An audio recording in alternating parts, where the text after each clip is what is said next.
following show contains adult content. It's not our intent to offend anyone, but we want to inform you that if you are a child under the age of 18 or get offended easily, this next show may not be for you. The content, opinions, and subject matter of these shows are solely the choice of your show hosts and their guests, and not those of the Entertainment Network or any affiliated stations. Any comments or inquiries should be directed to those show hosts. Thank you for listening.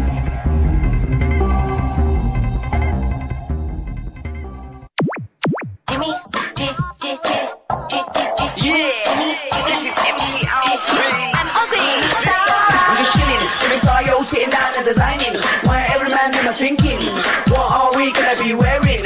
Yo, I'm a Liverpool MC, you can't test me, big up the girls inside the party, let's get down to crazy Jimmy, big up myself and known as Alfie, the one and only, the Turkish MC. Always love the clothes of Jimmy. Bitch, punk yo, what I wanna be, Jimmy Star's new celebrity. We'll take you out to Jimmy Star's.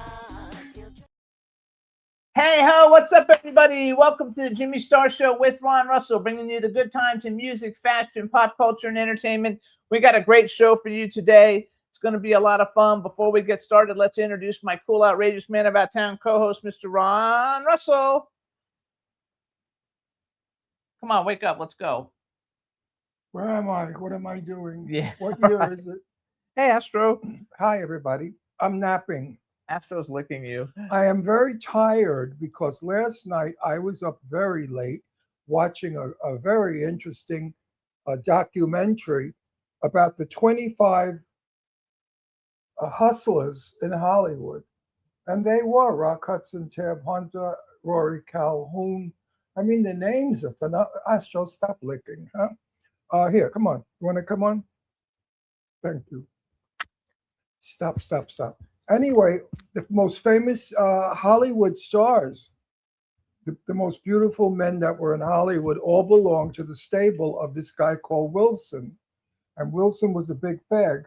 And he was making these guys, go to parties and for sexual favors. And otherwise, they weren't going to have a career.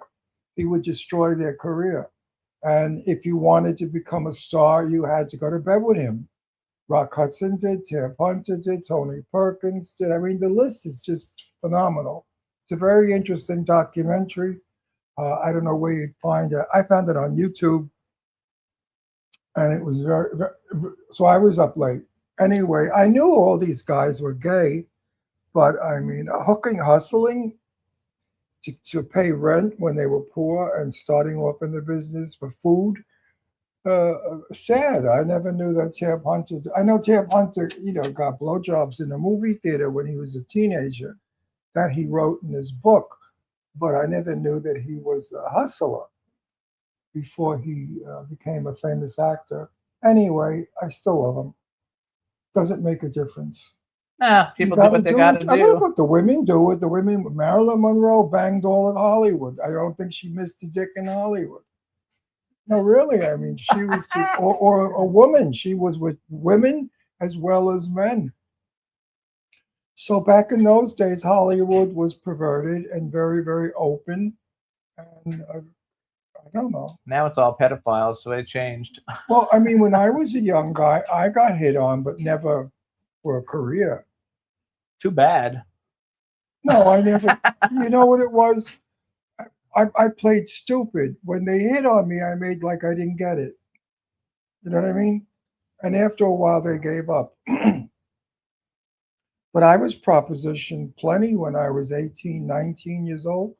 Come on, 19, I looked 15. And those, fruits, those old queens, the hawks, they like chicken. The hawks. The hawks like chicken. And I was chicken. So I want to thank everybody for hitting Jimmy Star's World. Stefan Daniel Bell, he's in the chat room. He has made the site with me. It's about 10 or 15 years old, but now after 15 years, it's taking off. We had 700,000 views in a week. And so we appreciate everybody supporting it. And if you go there, you can also click the links to see our vertical series, Mothman Red Eyes Rising, and our regular series, The Nightcrawler. So we want to thank everybody for hitting it. We want to say hey to Stefan and Lady Lake in the chat room. They're both doing lots to help promote all the different projects that we're working on. So I want to thank them. You can hear the Jimmy Star Show with Ron Russell. We're on Libsyn, Apple Podcasts, iHeartRadio, SoundCloud, iTunes, Spotify, Amazon Music, Google Podcasts, and YouTube. Those are the most common ones. There's about 160 other ones, but those are the ones everybody knows. We have a fun show today. We have special effects makeup artist Robert Kern III coming on today. I'm also a third. My legal name is Bradley James Stewart III, so I'm a third. And we have Ray Starr, the rock star psychic, who was on about 2 months ago, but we had some technology problems. So we're bringing him back because we only got to talk to him for a few minutes. I'm Ronald the First. You're Ronald the First? And the first is better than the third. That's okay. I don't care. It's Because just a name. I am who I am. What song is that? I am who I am. Right. I don't know what that's from. That was from Lacage. Okay, La Cacha Fall. Okay, I love it. So anyway, it should be a lot of fun today. Hope everybody's doing well. Let's see. What are we going to talk about for a couple of minutes? We have a couple of minutes till our first We guest could comes talk on. about my favorite subject. You. Me. We could talk about how we went to Lake Havasu. Oh my God. We went to Lake Havasu, Arizona on Saturday, thinking it would be like a beautiful resort town. I am so disappointed in Havasu, and I'm so angry with Havasu. It's a beautiful lake, long, very big lake, Huge. surrounded by industry, car dealers and garages and factories. Instead of having beautiful cabanas on the lake, they have factories all surrounding the lake in Havasu. I was so disappointed. London Bridge was squeezed in somewhere. You couldn't even see it. And then we went downstairs underneath the bridge where there's supposed to be a promenade for lunch. Everything was shut down, out of business. So I think Havasu's in trouble financially, and it's not the best place to live. I mean, I would never live there, not in a million years. But I mean, it's just No, it was terrible. We were very disappointed. very disappointed in it because it was industry all over. One more garage, I was going to scream. I mean, every other block is a garage to repair your car. And the houses were not pretty. They were weird looking. Everything in the whole place was ugly. I mean, it was very busy, lots of tourists there and everything, but it wasn't like a pretty tourist town. You would think there would be like resorts and big beaches Yeah, and things, like boardwalks boardwalks full of Yeah. nice restaurants and stuff, but it was like a dump. nothing. It was You a can't dump, walk around the lake because the factories are there. and it's a And dump. all of the industry is there, so you cannot go down to the lake. Every now and then they had a little space where you could go down, but no, it was just not. I was in Lake Havasu about 40, 50 years ago, driving to California way back in the 80s or 70s, and Havasu was just a few houses, and I thought it was very pretty because back then it wasn't built up. It was still rural. You could go to the lake. Anyway, man has destroyed nature. The windmills where we live are disgusting. There are so many now. The beauty of the desert is gone. So man destroys nature for greed. Okay? All that electric they manufacture here in the Coachella Valley goes to Las Vegas, not even to us. So that's not fair. So I'm told. Yeah, it goes to Las Vegas. But man has got to stop ruining nature. Leave some nature for us. That's why we love Pennsylvania and Long Island, because Long Island now is getting crowded and crappy as well. It's getting too many houses. There's no more room for greenery. But Pennsylvania is very green and has forests and lakes and little mountains. It's a beautiful state. Right now, Pennsylvania is one of the most beautiful states on the Absolutely. East Coast. Anyway, we're And not going to Florida's Lake beautiful Havasu, too, but Florida's all concrete. Concrete stores, restaurants. and we won't be going to Lake Havasu again. No, never. Why on earth would we? I went to an action figure store there, you guys, and I follow them on Instagram and Facebook. And on Instagram, they have these beautiful pictures and everything is like wonderful. And then I went to the store and I was like, wow, they take really good pictures because this is like a dump. Don't knock a guy's business. But I said next time we're going to go to Sedona, where I've been, and Sedona is absolutely beautiful. I mean, it's one of the most beautiful places in the United States. It's in Arizona, Sedona, Arizona, multicolored. It's pink and orange and blue, and very, very mystical, because there are certain rocks, if you lay on, you can actually heal yourself. Indians did, and they passed it on to the white man, and we do it now too. So next venture out before we move will be Sedona, Arizona. That's right. We couldn't do it all on Saturday. It was too long of a trip because No, it it's a was like 3-hour. it was like an extra 4 hours. So it would have been 8 hours, 8 hours longer driving. It was too much. Right.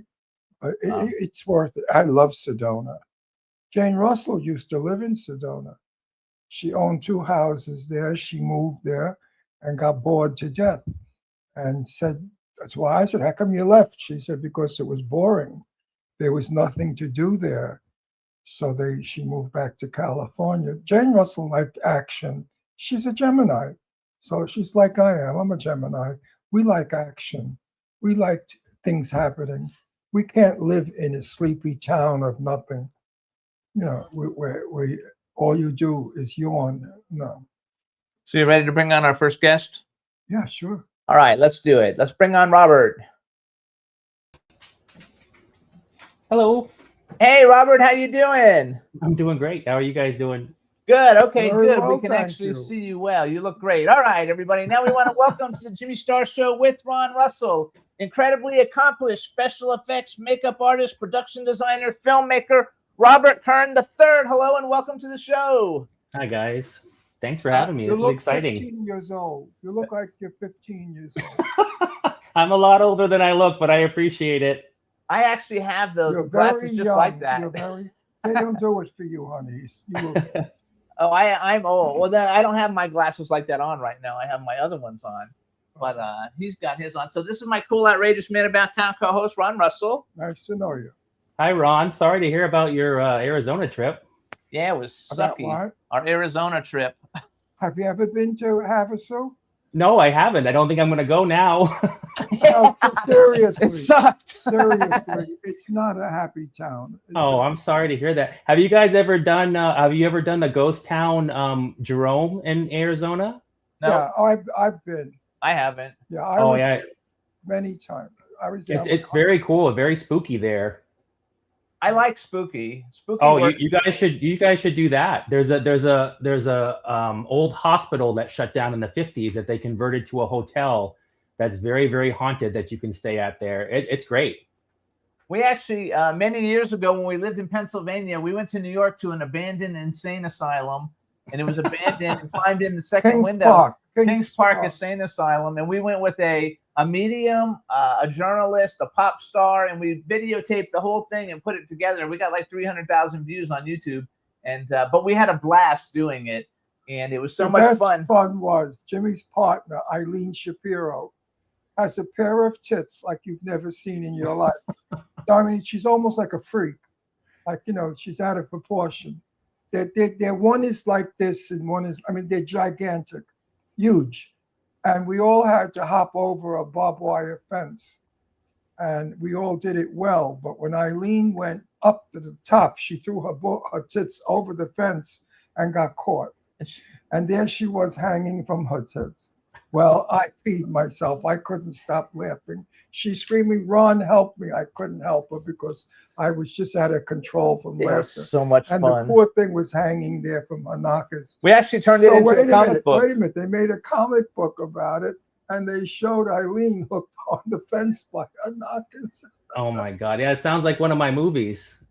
Oh, So it actually, was fun. It was a fun day, though. I mean, really enjoyed it. I actually, so one of the reasons why I No, invited, wait, oh, I had Ricky Rebel was with us, and we both had to pee. So I said, I don't care, I'm going to pee right here. And I began to pee, and Ricky began to pee, and there was a hole in the wall. And I said, look, they even have a glory hole here. And then we started to laugh, so we were peeing. Oh on my each God. other. Now that definitely sounds like one of my movies. actually though, the reason I invited you, we're very, very good friends with Marcel Waltz. Love him. Oh, And wow. Sarah French and Joe Love Netter him and all to those death. people. and that we were actually at the Brute 1976 screening. I don't know if you were there when they did it a long time ago. Of course I was there. So Yes, we that's didn't fantastic. we didn't meet you. We didn't meet you, but we go to all Marcel's screenings, and I thought, oh, you know, we can help promote Marcel's movies. We didn't see Brute 1986 yet, but he met you for. So how did you get involved with working with Marcel on Brute 1976? That was interesting. I've known Sarah French for years and years. Years. Yes, and we've worked together. I've been slinging blood and latex for a long time now, but I met her very early on in my career. I did some time in Minnesota once upon a time. I did a couple of films there, and I was on a set one time. Yeah, and I heard somebody say the word oofda. I was on set and I heard oofda, and I turned around and I said, "Hey, who's from Minnesota? I know that word, and there's only one place I hear that word." And it was Sarah French. So we instantly became friends. And then years go by, and they're doing a movie called Garden of Eden. Oh, yeah. And yeah, they brought me in to just do one kill. I remember they were having some problems with there was like a pen in the neck or a pen in the head or something like that. And the pen was very heavy and it was drooping down. So I was brought in just to do that one little thing on the movie. And I saw Sarah again, who was there, and she introduced me to Joe and Marcel, and that went really well. Yeah, we were at fantastic.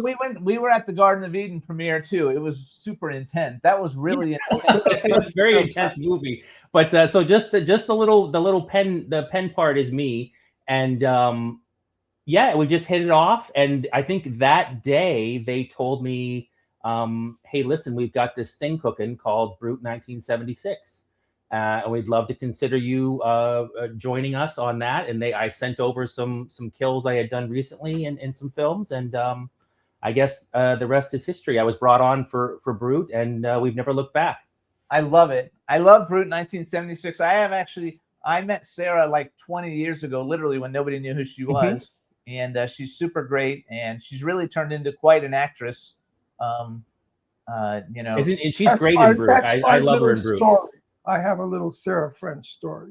Okay. We're going in to see Blind, Marcel's film. And I said, Sarah is starring in it. And Sarah is not a good actress. All she is tits and ass.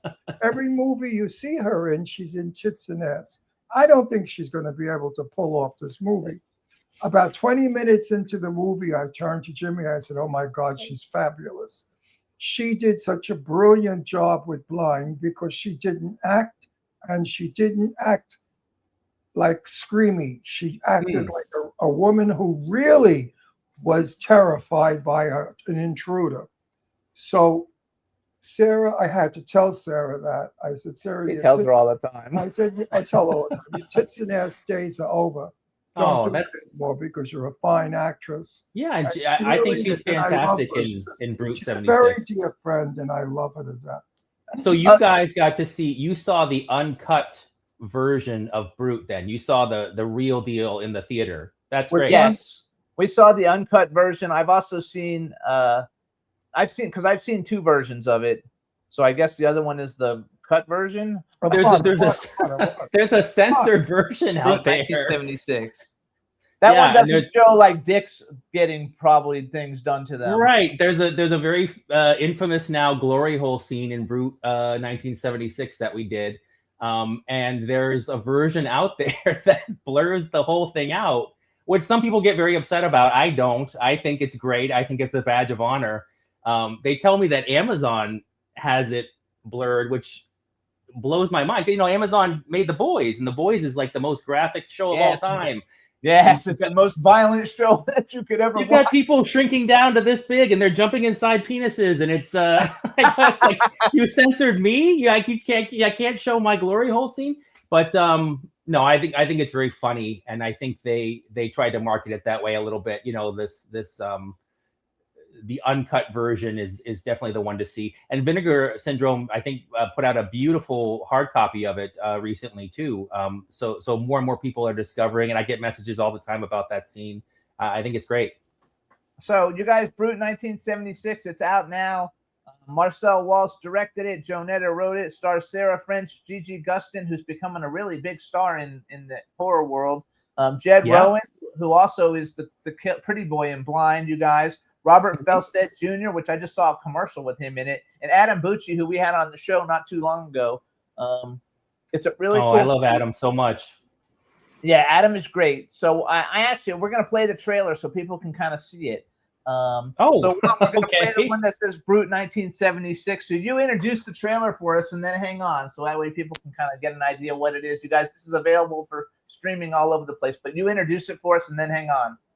Sure. So this is the trailer you guys are going to see for Brute 1976. It takes place in the 70s. It's our fun little a tribute to Texas Chainsaw Massacre and Hills Have Eyes. My name is Robert. I was head of special makeup effects on the film. I designed all of the killers' masks that you're going to see and did all of the crazy fake blood and guts that you're going to see in this film. And I hope you guys enjoy.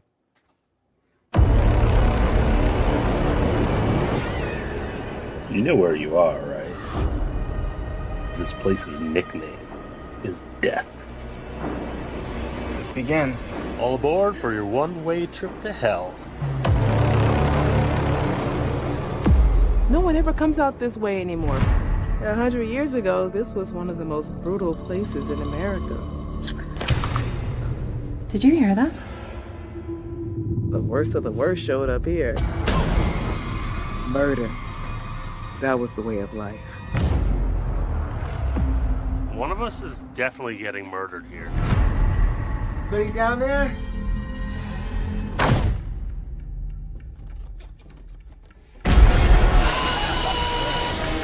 Be quiet. They'll hear you.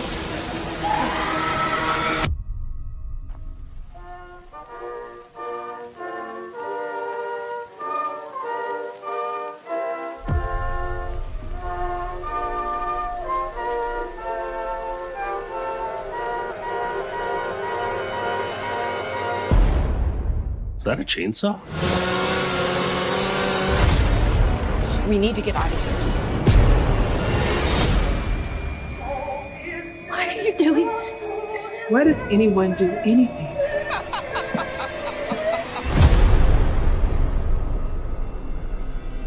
What do you believe?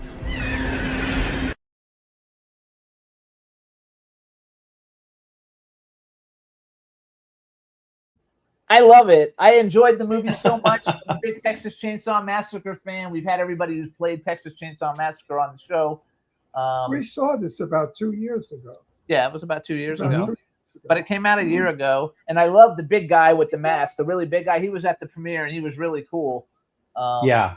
I forgot his name and I don't know. So you did Brute 1986 too. So Brute 1986, when's that one coming out? Yeah, we kind of shot the sequel, I guess, a little bit in secret. We almost shot them back to back.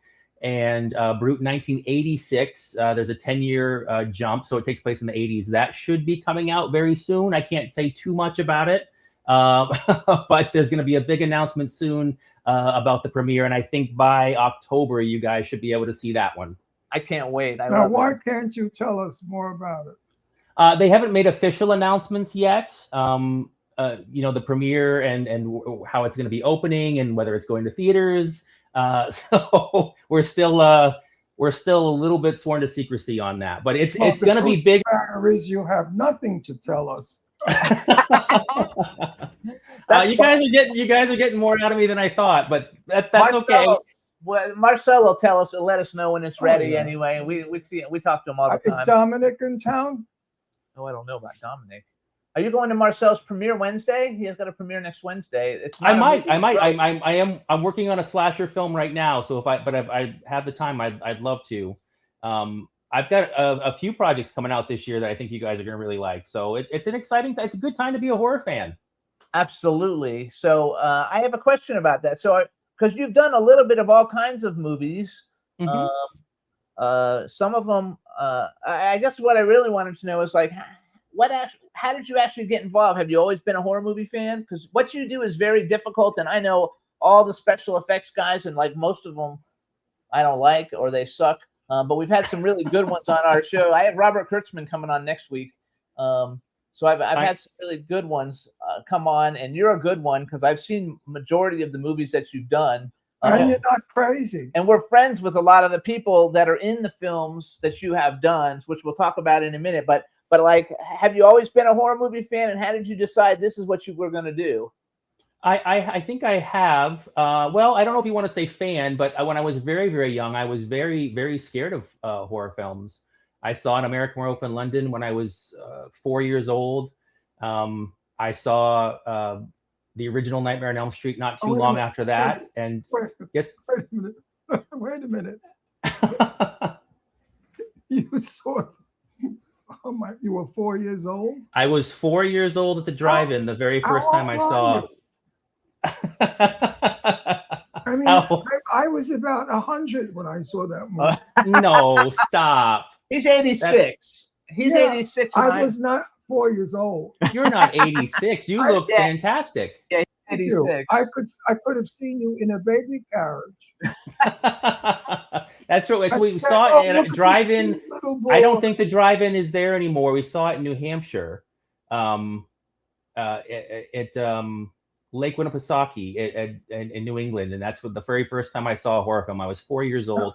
It scared the crap out of me, and no problem with it when I was young. But so the reason I think the reason I do what I do today is because the only way I could get over that fear was to learn as much as I could about these films. And once I figured out how they did the gags, and in A Nightmare on Elm Street, the actor playing Freddy Krueger, his name is Robert, my name is Robert, that's not so scary. The more I learned, the less I was afraid. And I think that's what led me to do what I do today. You know that they're redoing it now. They're looking for who's going to be the next Freddy Krueger, because Robert. I heard about that. Do it. But now with the AI, it's going to be really something special. You never know. It's So I have a question. Totally outrageous. Yeah, what do you think about that? That AI is going to take away from your talent because they don't need your talent anymore. They can do it now through equipment. I'm not opposed to AI. I think a lot of people expect me to say that I'm against it, and I'm not. I hate writing emails. I hate responding to people and reading contracts. So if it can take some of that off my plate, that's fantastic. But what I do think is going to happen once AI fully takes over is it's going to become so hard for people to tell what's AI and what's not, that those of us who do these things practically and can prove that we're doing it practically and without AI, I think that's going to be the next big thing, if that makes sense. I mean, I saw an ad the other. Go ahead.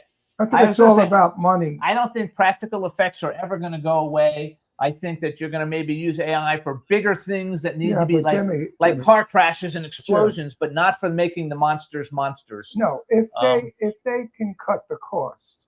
They would cut the cost. But that's like saying that, records are going to go away, vinyl's going to go away. It hasn't. It never goes away. Record sales are through the roof last year, the biggest they've been in decades. So I think there's going to be a swing, because when you go on Instagram, because when you're online, everything's going to be AI.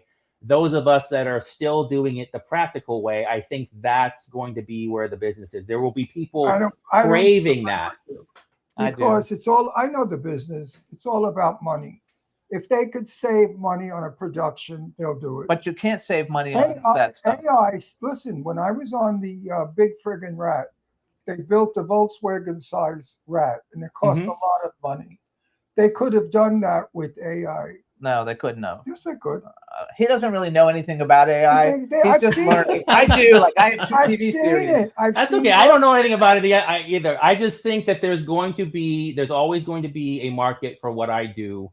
I hope so. I think, and the new thing is if you can prove it. That's what people want to see. They want to see the thing, and then right next to what you made, they want to see you making it. And I tell people that all the time when they're on a set with me. It's like, don't shoot the thing. The camera's going to get that. Don't get the scene. Get behind the scenes. Get us making the thing, because that's going to be the ticket coming up. I saw an ad the other day for, I think it was Kraft macaroni and cheese, and they had cut a Kraft box open and made all these and made it look like the film The Backrooms. And the camera was showing inside the box of macaroni and cheese. So that was the ad, and it could have been done with AI. and then you swipe, and the very next slide is behind the scenes and how they did it. And it's the box, and it's on top, and they're showing the lights, and they're showing that, listen, we actually made this thing.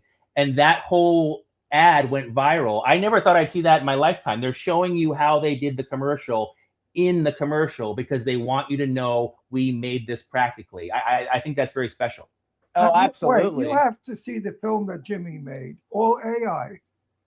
And it's the Red Demon. Oh, Mothman, Red Eyes Rising. I have a vertical series I just launched. Oh, I'd love to check it out. He made Handsome Men, because he's gay, of course. And the red thing was incredible, the dragon, the monster, Mothman. whatever it is. Now, if you had to build that monster, you would have to charge thousands of dollars. Okay, so But wait, he did all of this for free. Didn't cost one penny. He made a movie on Vertigo. Not a movie, it's a series. A So series an episode. for free. Yeah, and I'm not saying there's not a market for that. I'm just saying I think there's room for both. You are right. I'm using that because I want somebody to pay me to actually make a real movie. I want to make a movie, Mothman, Red Eyes Rising. But you know what? You don't have money to make it. You got to get people interested. You don't need people. Wait. I got 1.5 million views in 2 weeks on the first 2 episodes. I have another one I released on Monday, a different one, and they're not good. They're not terrible, but I'm learning. But I'm just putting stuff out there as I learn because that's the way to do it. But I want to. I do all kinds of teaser trailers and things with it because I want someone to finance me and say this is really good, and I say, well, I want to make a practical, actual movie that we will use AI to blow stuff up, but I want to use real actors. I want to use a real Mothman. Yeah, but you're never going to get an actor as cute as the actor you have. I can't help it. My actors are very good looking. Oh, really? Gorgeous. Well, when you get financing and you want to make a practical monster, you give me a call. How about that? I have a movie. The men in his movie are like masturbation fantasy. So with clothes. They don't exist. I have a movie called Bunny Man, The Legend of Bunny Man, that I'm hoping is going to be financed soon, and it's already. Oh wow! I already have action figures, and we've made a bunch of promos for it. I got 1.7 million views in social media, and we've already made coffee and candles and action figures and stuffed animals. I have everything already made for it because it's going to be it's going to compete with Art the Clown, but better because it's actually got a story. And how cool is that? It would be cool. So so I have a question then. Were you more inspired? I'm like you are, but I'm afraid because I like working, and I don't want to be not working because they could use my image or anybody's image. I understand that. This AI shit. I wish it wasn't here. We don't need it because there's a thing called art. And when I'm in the business 65 years. So 65 years ago, we didn't go to work for $1 million. We went to work for $1,000. We were interested in the script. We worked as actors. We cared about our project. It wasn't about money and the next house we could buy, okay? So I've watched the business turn to shit.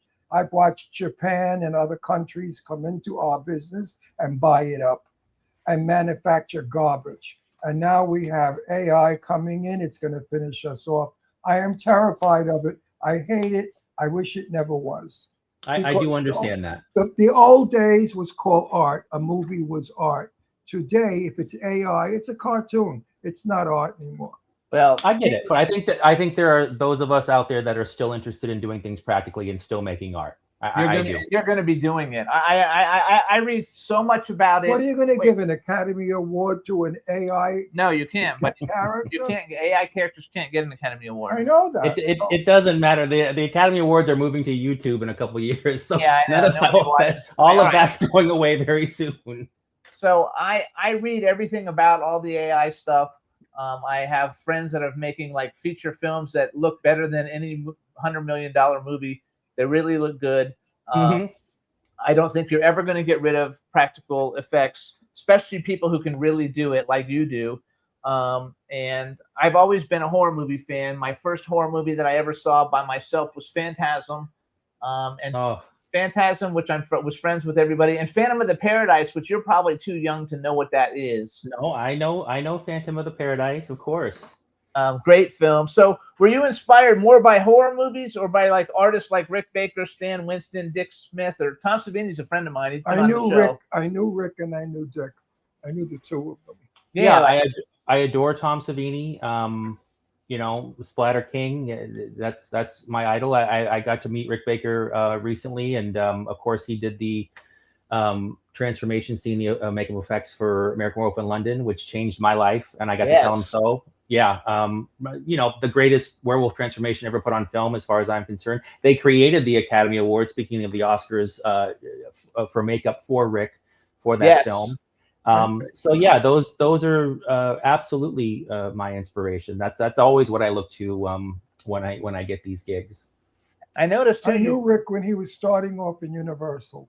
That's how many years ago. He was he's my age now. He was a young guy who the buzz was at Universal Studios was about this guy, this new guy in town, and everybody was buzzing about him, and he turned out to really be terrific. Yeah, he's the best. Yeah. So I have a question then. So because I have the thing about shark movies, I like shark movies a lot. I see all of them, and you've got like 3 of them: Megalodon Rising, Man-Eater. I think there's another one. Oh, the Requin. I don't know how you. I've done a bunch. I'm not sure any of them are any good, but I've done a lot of killer shark movies. So how hard is it to work on? You don't create the shark, because a lot of times. Well, I know in Man-Eater the shark stuff was. I think it was CGI. No, Man-Eater, there was a shark puppet. Was it really? EFX artist, named Vincent Guastini built a shark puppet. And, he's been on our show. He's been on our show, Vincent. And I was hired to go to Hawaii and puppeteer the shark in the ocean. Almost died a couple of times. That's a story for another show. But I'd be afraid to do that, because I don't go in the ocean because I see all the shark movies, and now I'm afraid to go in the ocean. So I don't know if I could go in the ocean and be the puppeteer of the shark while the shark's killing people. That's a good point. Yeah, that's the one thing that always bothered me about Jaws. It's you know, everybody's so afraid. Like, just don't go in the water. You don't have to go. It's okay. Right. Well, just don't go. It's not like Nightmare on Elm Street. Listen, he's invading your dreams. You're gonna have to go to sleep eventually, right? To me, that's very scary. That's different. Jaws, nobody's forcing you to be there. It's his home. Just stay out. It's very hot on Long Island, and Long Island is surrounded with water, so you're not going to go in the water. About a month and a half ago, a man was bitten off of Jones's Beach by a great white that came in from Montauk Point, because they're all out in the east. So what are you going to do? Not go in the water? I wouldn't. Yes, don't go in the water. Don't go in the water. I agree. So you guys, the best shark movie I ever saw was the girl that was on the buoy and couldn't get back to her Not boat. the buoy. She was on the rocks. No, she was on a buoy, wasn't she? No, she's stuck in the rock. The one with Blake Lively's wife. Blake Lively, the one where she's like stuck out on the reef. They did. I saw it. It was surprisingly good. I saw that. Yeah, it was really good. The shark was really done well. That's what was so good about that movie, because the shark was convincing. So wait, let's plug Man-Eater, you guys. Nikki Whelan's in it. Portia Coleman, she's a friend of ours. Kelly Lynn Ryder, Jeff Fahey. I actually enjoyed it, even though, it was a lower budget film, but I like low budget films. I watch a lot of them. So I thought it was really good. And I just recently watched the Requin. I don't know how you pronounce it, with Alicia Silverstone and James The Tupper. Requin. Yeah, it's French for the shark. It's French for the shark. The Requin. Oh, see, I didn't even know what that meant. But that wasn't a bad movie, though. I'm a big, Alicia Silverstone fan from Clueless back in the day, because I was a clothing designer back in the day, and so of course, a big fan of hers in general. 100%. That was the thrill of a lifetime to get to work with Alicia on the Requin, and to these movies are always a little crazy, but to get to meet these people that you grew up watching, like you said, from Clueless, and Jeff Fahey. Come on, the Lawnmower Man. I got to work with him, and he told the best stories. So that's always a thrill for me. Oh no, I love that part. I think too that that's one reason why I started the show. When I originally started the show, it was because we're 18 years old. This show's 18 years old. Wow. There was no such thing as a podcast when we started. So everybody coming in, they're copying us because we've been around forever. And I started it for the 80s to bring on all the 80s people. Yeah.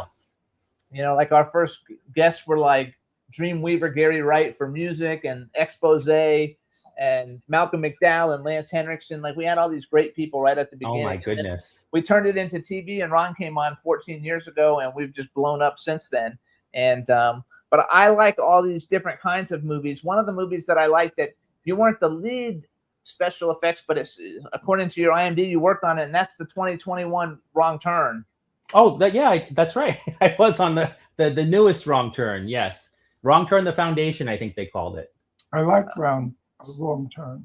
So this is the one that has Matthew Modine, he's been on our show, and the thing that freaks me out is when like the girl's boyfriend or whatever is underground. I think they popped his eyes out and sewed his eyes shut or something. I was like, that is the freakiest thing. Like that just totally like freaks me out, and I was like, that is done so well. You know, it was done really well because Wrong Turn. By the time you're into like the 7th or 8th one of them, it gets kind of like old. But I thought they did a really good job with it. Oh, I'm glad you liked it. I adore the first Wrong Turn with Eliza Dushku. Yes. And that's why I wanted to do that gig. And I got to I was very lucky. I got to work on all the masks that the Foundation wore in the film. And it's I'm proud of all of these jobs. I've been very, very fortunate in my career. I get to work on the movies that I actually like to watch, and I think that's the greatest thing in the world. I don't know, I think so too. You also did a movie, and I didn't watch it, but we had Jamie Kennedy and Lisa Wilcox on our show. Don't Suck with Matt Rife. I think Matt Rife is the funniest comedian like on the planet, and Jamie Kennedy and Lisa Wilcox have both been on our show, and Lisa Wilcox has been on our show a couple times. She's the one in Freddy Krueger that gets taken into the bed, right? Like he cuts her up in the middle of the bed, or who is that? I forgot. In the very first. That's Johnny Depp who gets pulled. Johnny Depp gets pulled into the bed in Nightmare 1. But no, Lisa Wilcox is from. Yes, she's from the later Nightmare on Elm Street. That's right. And she's I love her. She is so sweet. Everybody on that movie was great. It's called Don't Suck. It's about a vampire who wants to become a stand-up comedian. And I loved working with Jamie Kennedy. He was so generous with me. Of course, I'm a huge Scream fan. Me too. And, that's something you have in common with Marcel, because Marcel's a huge Scream fan. Yeah, I was very lucky. I got to work with the editor of Scream not too long ago, Patrick Lussier, who's a brilliant director. And he again tells the best stories. But yeah, that was a really great experience with Jamie Kennedy. And Matt Rife is a sweetheart. I mean, I know he has a public persona, and people think of him, all different kind of ways. But he was nothing but nice with me. I had to make fake vampire teeth for him. I was working very closely with him every day. It's a nice memory. He's a great guy. We actually went and saw to a premiere called The Elevator, where he was one of the stars with I think it was Eric Robertson, Eugenia Kuzmina, and him. And we went to the premiere, and we actually met him. And when we met him, he wasn't the same as he is now, because that was a couple of years ago. And literally, like 6 months after we met him, he's like the biggest thing on the planet. And I was like, good for him. I'm so happy for him. He's very funny. And he's a good actor too. He's a good actor. And he loves horror. I mean, he bought the Warren's Museum there. He owns Annabelle now. Like he's big time into horror films. Oh, that I didn't know. That's cool. Yeah. I love that. So here we're gonna play the trailer for Don't Suck too, just because I think it's hilarious. I didn't know there was a trailer for Don't Suck. I love it. Suck? Yeah, Don't Suck. That's a movie I'd never go see. You will. Don't suck because you want suck. Anyway, introduce. Who says don't suck? I don't know anybody that says don't suck. Introduce it for us. We're gonna watch the trailer and we'll be right back. Okay, this is the trailer for Don't Suck, a fantastic horror comedy that I was fortunate enough to work on as a special makeup effects artist from a few years back, and stars Jamie Kennedy and Matt Rife and Lisa Wilcox, and one of the funnest times I've ever had on set. Don't Suck. There you go. Take a look at the kid that I'm sticking on stage next. Why would I ever do that? You've seen people bomb. This kid next levels it. I am a vampire. I'm neither Team Edward or Team Jacob. I rooted for the sun. He was so scary, he scared the laughs away. I saw you in the back. Oh yeah, I was the guy who laughed. Thank you for that. You ever needed an opener? What's up? I have a commitment for you to open up the brand new Russell Peters special. Pick an opener, or one's going to be appointed for you. If you take me, I will pay for every expense. What do you say? All right. Guy has a friggin' coffin. He's a good guy, and you could learn a thing or two. Like what? How to hang upside down? I once joined a doomsday cult, and by the time I got there, everybody was dead. Ned, will you quit the vampire routine? It's not a routine. I mean, the glowing eyes, contacts, the teeth. It's an odd lifestyle choice, but hey, it's Vegas. But dude, you turned into a bat! Dude, you're amazing. Where'd you find this kid? Only fangs. Aren't you late for your job at the truck stop glory hole? Step aside, Twilight. Don't do this.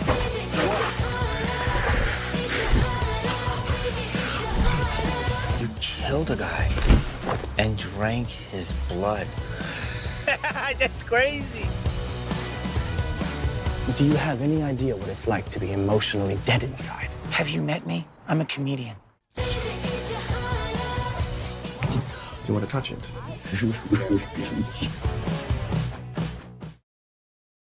I freaking love it. I think Matt Rife is genius. He's so funny. Jamie Kennedy is a great guy. We had a blast with him. That looks like a very funny movie. You guys have had the best guests. That's incredible. You should get Paul Williams to come on from Phantom of the Paradise if you guys love that film. I have tried it, and he said yes, he would come on, and then he kind of ghosted me after that. But oh no, because if you ever get Paul Williams on, I'm coming back. Okay. If we get him on, we'll bring you back. You call me. I love him so much. I'm a big Muppets fan. I love Paul Williams. I love it. So I have a couple questions just to kind of ask. You did a bunch of movies, so I'll tell everybody. He did a bunch of Puppet Master movies, which we've had tons of people from the Puppet Master movies on. The Evil Bong movies, which honestly I never actually watched those, but I know people like them. That's okay. Play Dead with Bailey Madison and Jerry O'Connell. Actually, a good one with a really A-list, 100% A-list cast. Skeletons in the Closet with Terrence Howard, Cuba Gooding Jr., Sally Kirkland, Clifton Powell, Louis Mandylor, Udo Kier. Udo Kier used to live here before he passed away, so we've met him a couple times. And Ron was friends with Sally Kirkland. I miss Udo very much, yeah. And Sally was great too. Oh, Sally? Yeah. And then I knew Sally 100 years ago.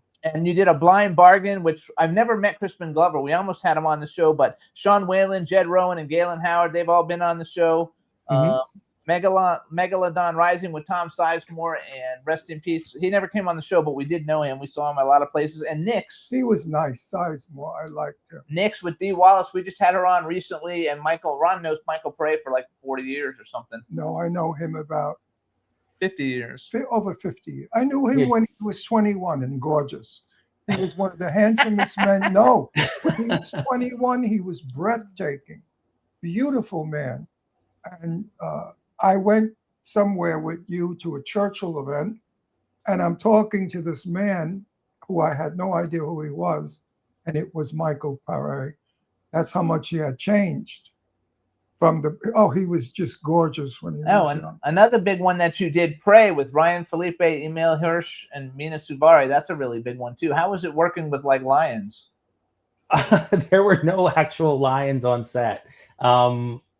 Yeah, we shot that all in California, and it doubled for Africa. But I'm proud of that one, and I got to work with Mina Subari on that, and I've worked with her since then too, and she's become a friend. So again, I think a lot of these, for me, it's about the people I meet along the way. You never really know what the projects are going to be. I know what I'm doing at the time, but there's so much of it that doesn't have anything to do with me, and how they shoot it, and the editing, and the score, and everything that comes later. But yeah, Mina is the best. I love her so much. I do too. She's fabulous. So what's more challenging as a makeup artist, making someone look beautiful or making someone terrifying? I'm making them young. Yeah, de-aging people is tough. It depends on the project, I guess. But I think it's always tough. No matter how big you go, you think it's going to get more organized on these bigger studio pictures, but that's not always the case. And they always sort of push the makeup effects until the end of the day. So there's always a lot of pressure. And look, I'm not delusional about what I do. I don't think I don't think my job is very important. I think it's the best job in the world.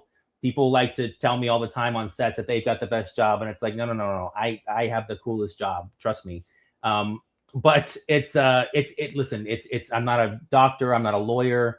Nobody's life hangs in the balance because of what I do. But when you're in the bubble, I call it being in the bubble on set, and everybody's waiting for you to do the thing, and the blood has to hit the person just right and drip off their leg this way. There's a lot of pressure. So I think if you can keep your head and handle the swings, you can do very well. So that's the only tough part is, there's never enough time. There's never enough money. It always gets pressed down to the very, very last shot of the day, and we're losing the light, and you've got to get this shot, and we got to get it in one. But somehow we always get it. There you go. Now, do you know who Jane Russell was? The name sounds familiar. Jane Russell. Gentlemen Prefer Blondes with Marilyn Monroe. Oh, sure. Yeah, of course. Okay. Jane was my best friend, and Oh, she had wow. macular degeneration. So I used to put on her eyelashes, her makeup, and her wig whenever we went someplace special. I used to make her look like Jane Russell because when she wasn't, she had gray hair, and luckily she had most of her makeup tattooed on. Her eyeliner was tattooed, her eyebrows, and her lipstick. So she came out of the pool still looking like Jane Russell. But when we went out, I did all the theatrical makeup to make her look young. Sure. I did all the tricks. I was a drag queen years ago, so I know the tricks of to become a woman from a man. Oh, no, I realized was a very beautiful woman. I impersonated Jane. That's how I got to meet her and become her best friend. It's very cool stuff. So that's a great story. I love that. I know what it is making up a famous movie star. It's a very big thrill because one time I was making her up and I thought to myself, just think, she was in Gentlemen for Blondes and you were 16. And you thought she was so beautiful. And here she is in your house, in your chair, and you're making her up. Oh, that's so nice. Do you get a kick out of getting the opportunity to like for me, that's the whole reason why I started this show is so I would have an opportunity to meet all the people who were kind of like the people that I super loved, when I was young and stuff. Do you get a kick? I still get a kick out of it if we have if we go someplace and we meet somebody, he doesn't ever get excited. The only time he ever got excited ever was when he met Sister Sledge, because that Sister Sledge does "We Are Family," and he was so excited because that's like a gay anthem, and so sure, of course, loved, so meeting, because he knows everybody, he hung out with all these famous people from Jane Russell era, and he Betty knew everybody. Davis. I mean, I knew Betty Davis. He knew Elizabeth Taylor. I wasn't the least bit excited when I met Betty or Elizabeth. I thought, but he got excited for Sister Sledge. So only because of what she meant to me music-wise. That when we were in a very bad stage of AIDS, where everybody was dying around me, and the only song we had, I'm gonna cry now. I get very emotional. Was "We Are Family," and all the queens in the village. We used to all sing that when we walked in the streets in groups. We are family. We walk past all the gay bars and sing that. And that song to date reminds me of all the people who have died from AIDS because so wait, hold on. We were family. So do you get, because I do get when I meet the 80s people, and I've met them because I've met everybody. We know a lot of people. We probably, in 18 years, we've done thousands of shows. And so we've met a lot of people and it gets us invited to a lot of great places. Do you get excited? Like if I was going to go and work with, Ryan Felipe or Mina Suvari or something, that would excite me because they're in some of the greatest movies ever made. Yeah, no, I do. Yeah, I agree. I do get excited. It's very exciting. I remember I ran into Ryan in an In-N-Out burger before we did that film, but I was already signed on to do. I was signed on to head up makeup effects. Everybody was like, "Do not talk to him. Do not say anything." But they're just people. It's okay. And I was very polite about it. But I said, "Hi, my name is Robert. I'm going to be head of special makeup effects on this." Back then, it was called Kalahari. Okay. Yeah, he was great. He was great. Actually, we met in In-N-Out long before we did the film together. But that was a huge thrill to get to work with him. It always is, and to get to work with Udo. was very, very special. Like you said, he's recently passed away now. And there's people that I regret that I'll never get to work with, like Wes Craven. That hurts me every day that I never got to meet him or work with him. And there's people that I'm dying to work with, like Paul Williams, or who's my dream? I'd love to work with Paul Williams. I really want to work. Don't tell me you've had him on the show. He's got to be at my age. He's got to be 80 something. Oh, he's still around. He's still kicking. He looks really good too. He's like, he looks really good. That's little Paul you're talking about. Yeah. From Phantom Paradise. That's your movie. I'm gonna reach out to him again and see if we can get him because it was all worth it. I met him years and years ago with the actress. I don't remember, but I met him for a second somewhere in my life, and I just remember he was short and making a lot of jokes with the people he was with. I love him. He seems to be a happy-go-lucky guy. He would be a superstar. See, when I was 19 years old, my first movie as an extra was with Tab Hunter and Sophia Loren. Oh wow! So I started off in the business with knowing the two of them. Yeah. Tab and I became friends forever until he passed away. And Sophia, I became friendly with on the set, but they kept throwing me off, telling me to leave her alone and get away from her. But she liked him because he spoke Italian. But she liked me because I told her my name was Rolando and I spoke Italian. So her very first words to me were, "Your Italian is as bad as my English. So how are we going to communicate?" And we did. And she got a kick out of me. And she was a young girl. She was only 26 years old. She couldn't speak a word of English. And she was very, very frightened of the set. She's very shy. And she was very frightened of being on that set because we were at a train station open to the public. And that frightened her, that people were watching, the shoot. So I've got like 3 minutes left. Let's go. First of all, favorite monster. What's your favorite monster out of all the different horror movie monsters? Do you have a favorite? The Wolfman, Lon Chaney Jr. Easy. Oh, there you go. Who? That's a Wolfman, Lon Chaney Jr. Really? That's a good one. I love that. Favorite horror movie? Probably going to be American Werewolf in London. Probably an American Werewolf in London. Not my favorite effects film. Everybody thinks it is, but my favorite horror film, American Werewolf in London. What's your favorite effects film? RoboCop. Oh, really? RoboCop. That's funny. That's Peter Weller, right? Is RoboCop? Peter Weller. Yep. Yeah, I know. Robo I just Team reached out did the to him effects the other day. That's so far from what you do. It's a great movie, though. RoboCop's a RoboCop. great movie. I have some of the best effects. The effects in RoboCop are so good. You can't tell half the time when you're looking at the real thing and when you're looking at a gag. There's Rob Bottin at the top of his game. I love RoboCop. That's my dream. I want to work with Ray Wise, who you guys may have met, but he's from we know him. Yeah, Twin Peaks, RoboCop, but I hear he has the best RoboCop story, so I'm dying to work with Ray Wise. Oh no, that's cool. I have his email. Don't tell me that. I'll send it to you. No, you can't do that. No, he'd love it. I'm gonna I have to reach out to him because he said he would do the show. You reach out to him and you tell him that you interviewed the world's largest Ray Wise RoboCop. fan. I Wise. adore that man. I loved him from Jeepers Creepers too. Oh yeah, of course. His dad, and the father, with the farm, of course. Which I think is super cool. So you guys, you can follow Robert on Instagram. He's Robert Kern the third, but he doesn't do the third. It's 3 eyes on his Instagram. Well, that's a third. Yeah, it's I. Roman numerals. Robert Kern the third. That's me. The only reason I go by the third is because my father's a lawyer and he doesn't like it when people Google him and all these rubber monsters and fake blood come up. So he said, if you're going to do this, you better go by the third. And yeah, check out Brute 1976, the uncensored version if you can find it. And I just have a new film called Rats, RATS ! That was in theaters for a bit and it just hit Shudder. So if you're looking for a wild horror comedy, Napoleon Dynamite on acid, check out Rats. I did all the blood and guts for it. You're going to love it. You're going to see something in Rats that you've never seen before on film.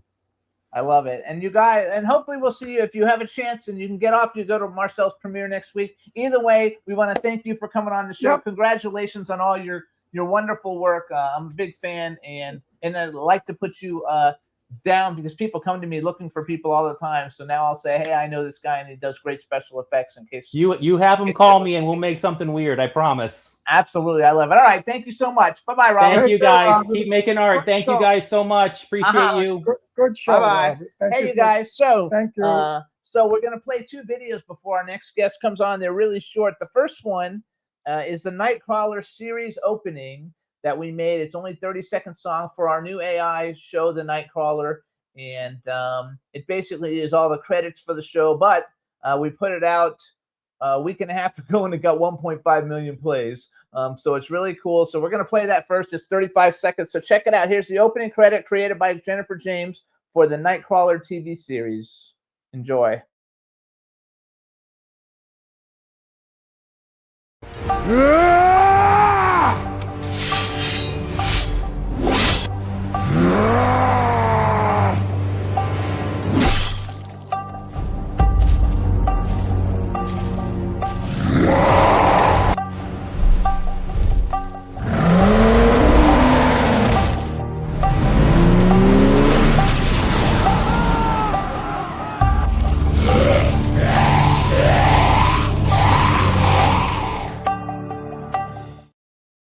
So the Nightcrawler, you guys, it's a TV series about a girl with a podcast who basically investigates supernatural things like Bigfoot and all those different kind of things. That's why the trailer shows you like zombies and the mummy and aliens and all that kind of like stuff, because that's what the show is about.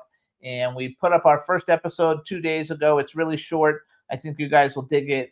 Obviously, it gets better as it goes along because we have to get it established. But here is episode 1 of the Nightcrawler, brought to you by Jennifer James, Lady Lake Entertainment, me, and Ming Ballard, and Arcana AI, Arcana Labs AI, who we're working with to do all the AI effects. So enjoy, everybody. Check it out, the Nightcrawler series, episode 1.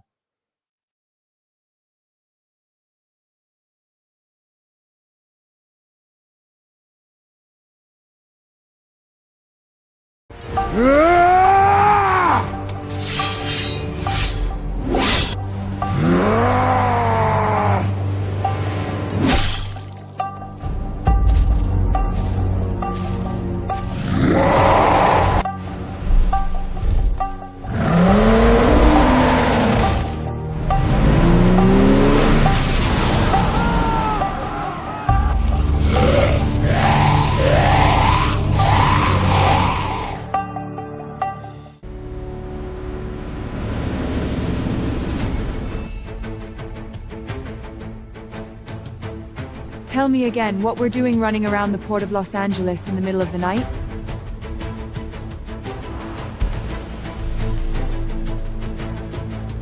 That's what I thought. The guy in the police captain's uniform is Captain Sampson.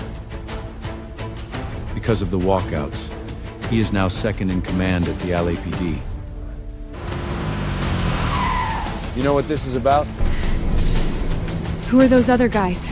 Well, 2 of them are members of El Muerte, the worst gang in LA. Yeah, I do. It's about your bank balance and how big you want it to be. Hey, get some shots of this. What do you think I brought you along for? Listen, I'm not even sure this is what I want to do with my life. The coast is clear. Let's get these crates unloaded. I'm just helping you out because you lost your stills guy. Let's see what's inside. Oh shit, there's enough firepower in that van to overthrow a small country. We need to get out of here now.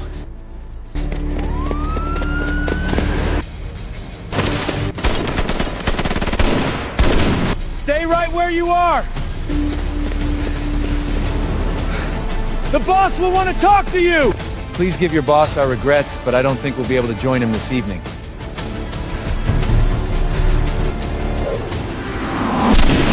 Come on, we have to keep moving. Unbedingt! What was that? That was a little something I learned in demolition school.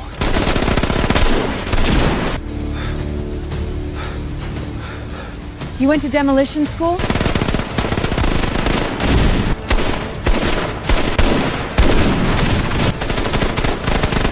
That was a long time ago. Did you get the shots?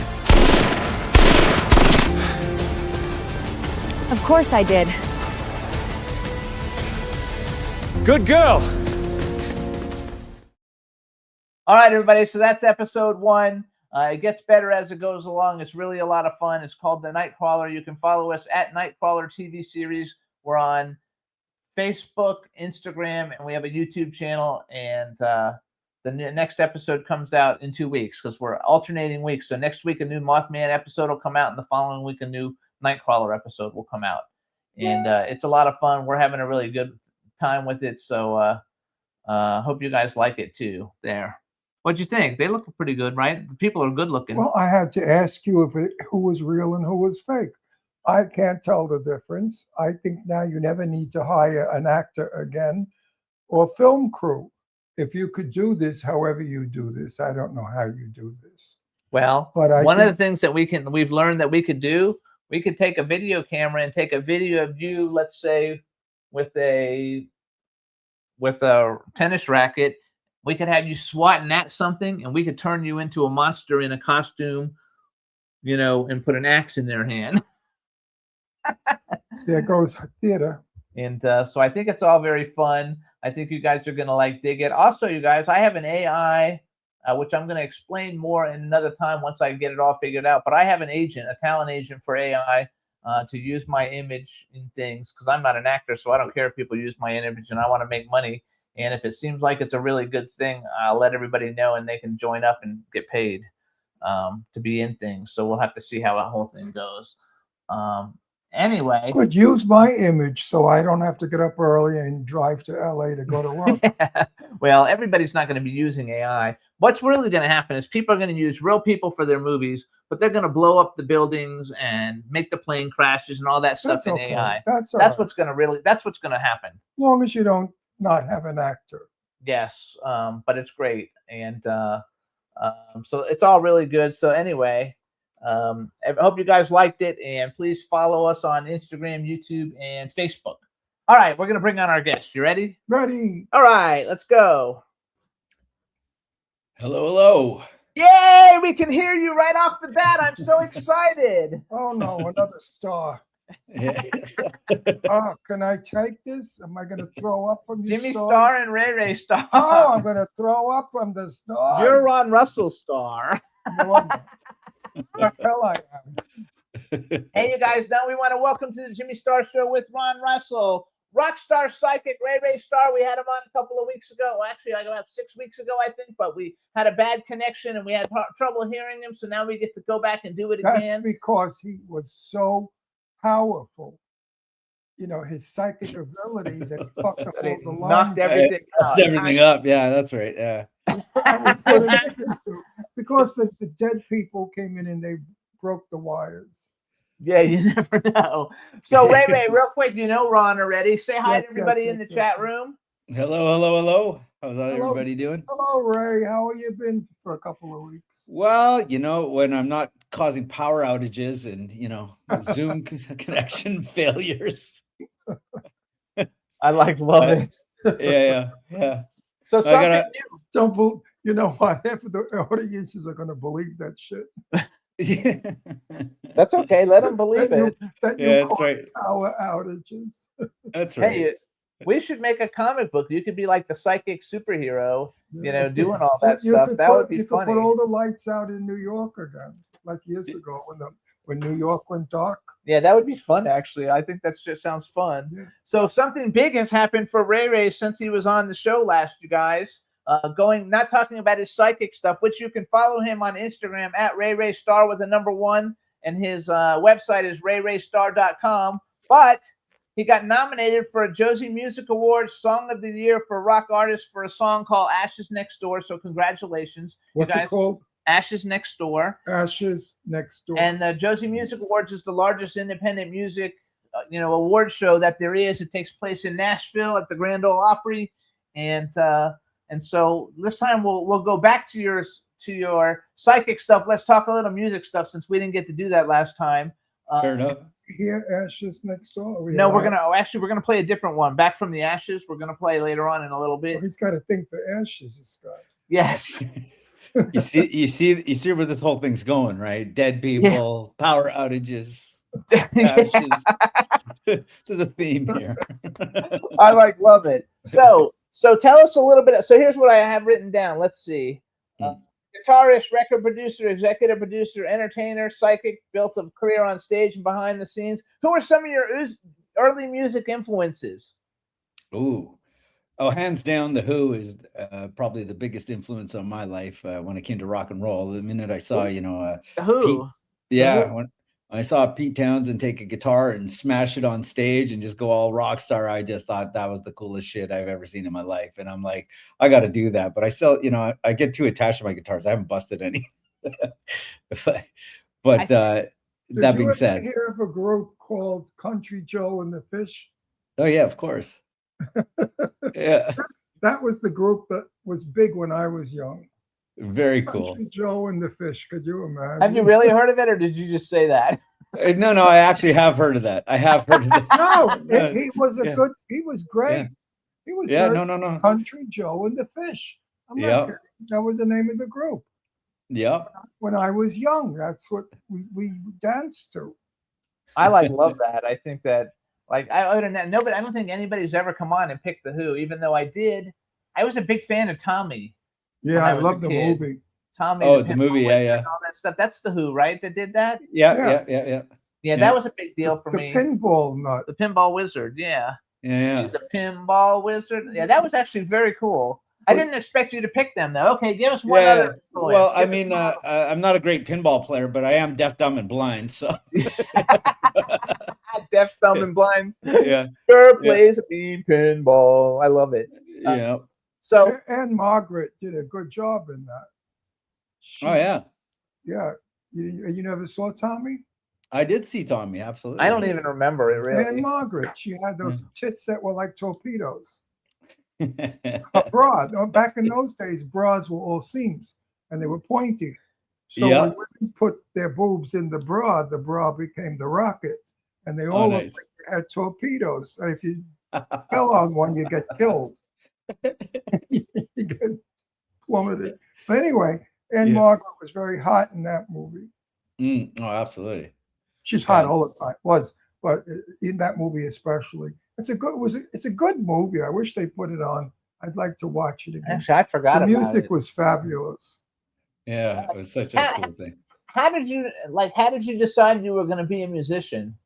So I was 3 or 4 years old. Didn't know a damn thing about music because I'm small as 3 or can 4 be. years old. Yeah, but it was we had I grew up pretty poor. We had this crappy TV that had one channel, with the tinfoil and the Jiffy Pop kind of thing working as an antenna there, and it was obviously not my generation, but it was showing I don't know what the year was. I have no idea, but it was the Kinks playing live at some festival in Europe, and there was over 100,000 people there.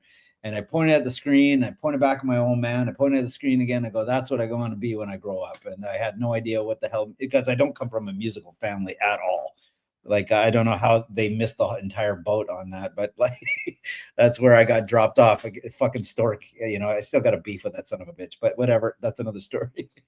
But that's where I ended up. So, all right. Where did you grow up? You grew up in Canada, though, right? Or no? I did, yeah. I grew up in. Oh yeah, he said, yeah. That Canadian just came out. I get that a lot. I don't hear it, but apparently you guys do. You got to get him to say about. That's back east thing. I think everything's about normal, Canada, right? they But, say about. yeah, but that's back east. That's back east. 100%. Yeah. You have to hang with me. You'll learn to speak proper English. Yeah, right. yeah, right. So I actually wrote down too that in your music career, you've done collaborations with Zakk Wylde and Bono. I actually met Zakk Wylde at the Dance Star Music Awards or whatever, or some music awards show in South Beach a long time ago. You played in a bunch of bands: 3-9, Line 2, Car Train, Falling for Scarlet, Super Chief, Death and Sons, Dinah Electric Orchestra, Box Filler, Chelsea Charlton, Gastown Riots, Cats Gone, Lethal Virus, and Progressive Youth. That's a lot of bands. Yeah. I like to jump around a lot, I guess. But then I What was also wrote that you shared the stage with Green Day, Face to Face, Circle Jerks, and Lagwagon. Isn't Face to Face Rod Stewart? No, that's the Faces. That's the Oh, Faces. okay. That's Rod Stewart's the Faces.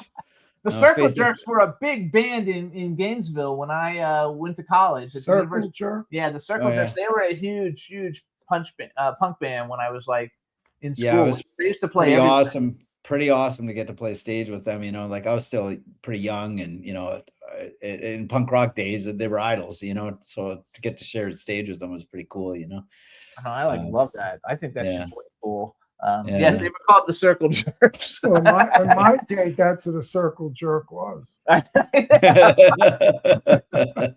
I love it. I think it's like cool. So do you ever, when you're writing your songs, do you ever throw away songs that you thought were really good at first, and then you're like, fuck it, I don't like this one anymore? Or do you? I got hard drives full of that stuff. I got absolute hard drives full of it.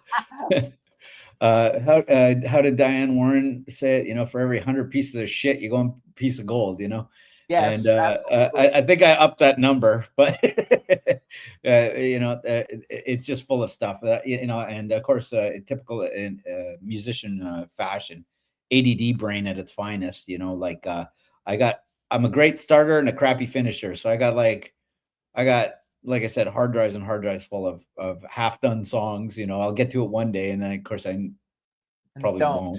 No, you do no. another one. Actually, you know, Eileen's really good friends with Diane Warren. Yeah, that's what she was telling me. And we had on our show Desmond Child, who's like one of my favorite like songwriters, is Desmond Child, and we had him on the show. It was like such a big deal for me just because I like him so much. Yeah. So, is there one song that you've written that you wish more people would discover? And if so, what is it? So that way, maybe people will discover it. Ashes Next Door. Yeah. There you go. So you can make some money. Yeah. Right? Hey, $20 is $20. So well, actually that 3-9 line, that was a passion project. It was never meant to be a big success project. It was just harken back to the 70s and a bunch of kind of music that I like to play, you know, and grow up with. But it's a really crappy recording. Everything was put into it. Just everything was done in-house. There was no big machine behind it or nothing. It was just creative freedom, you know. And I'm really proud of the music we created. You know, we only put out we did one song that was a little more polished, but the 3-song EP was just bargain basement, and I'm really proud of the music we made. Can people still find that now? Like 3-9 line? Is it a place like, is it on? Yeah, like they can just iTunes or yeah, they can find it there, or you know, at like a pawn and vacuum shop, maybe in the back. Yeah, but I love it. Yeah.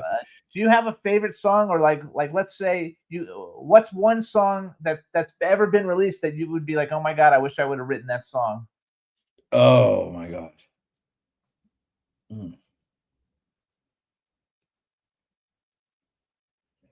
Ooh. Okay, so there's so many here, but like, okay, give me a couple. Give me a couple so we get an idea of the kind of songs you like. Okay, The Wizard, Black Sabbath.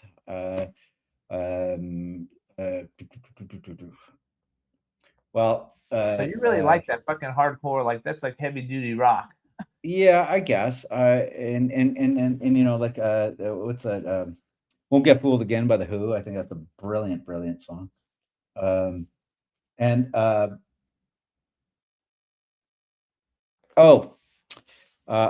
Time by Queen. Probably the best rock song that's ever been done, as far as my that's a good one. I actually like that one a lot. I like Paint It Black. I don't know. I like more of the mellow stuff than the really hard rock stuff. Except for some, but I like some of the current stuff. I used to like the screamo music when they would like be screaming. I can't even remember the name of the bands now, but I used to listen to it all the time on my iPod. Like it would only be like all the screamo music, and I thought that shit was awesome. And I like more mellow stuff. Like I like Dashboard Confessional. Have you ever heard of Dashboard Confessional? Yeah, but I never really listened to them, to be quite honest. Yeah, it wouldn't be rocky. It wouldn't be rocky enough for you. So I don't think you would sit and listen to Johnny Mathis singing "Chances Are." Ironically, though, if you saw what was on my Apple Music playlist, you'd be quite surprised. Like even though my whole genre is rock and roll, I'm a closet funk fan. I love 70s funk. What's funk?